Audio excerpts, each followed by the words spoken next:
বিয়ের 10 দিন পর স্বামীর ঘর ছেড়ে পালাতে গিয়ে ছাদ থেকে পড়ে মৃত্যু হলো এক নববধূর। নমস্কার, আমি মনোজ ভট্টাচার্য। ঘটনাটি গুজরাতের রতলামের। যেটা জানা গেছে যে বিহারের রহতাস নিবাসী সন্ধ্যার বিয়ে হয় গুজরাতের রতলাম নিবাসী মুকেশের সঙ্গে। মুকেশের বয়স 45, সন্ধ্যার বয়স 23। বিয়ের 10 দিন পরেই ঘটে বিপত্তি। ঘটনার দিন রাত 2টোর সময় হঠাৎ করেই মুকেশের ঘুম ভেঙে যায় এবং ঘুম ভাঙার পর সে উঠে দেখে যে সন্ধ্যা নেই।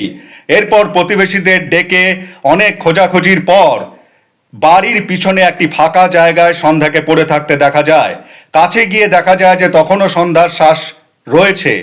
এরপর 112 নম্বরে ডায়াল করে ডাকা হয় এবং সন্ধ্যাকে হাসপাতালে নিয়ে যাওয়া হলে ডাক্তাররা তাকে মৃত বলে ঘোষণা করে।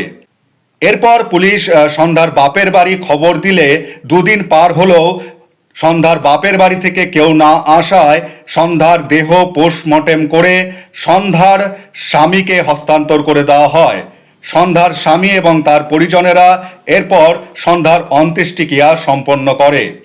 সন্ধ্যার স্বামী মুকেশের বয়ান অনুযায়ী এবং পারিপার্শ্বিক তথ্যের উপর ভিত্তি করে যেটা বলা যায় যে রাতে 3তলা ছাদে রশি বেঁধে পালাতে গিয়ে রশি ছিঁড়ে নিচে পড়ে যায় সন্ধ্যা এবং এরপরেই তার মৃত্যু হয়।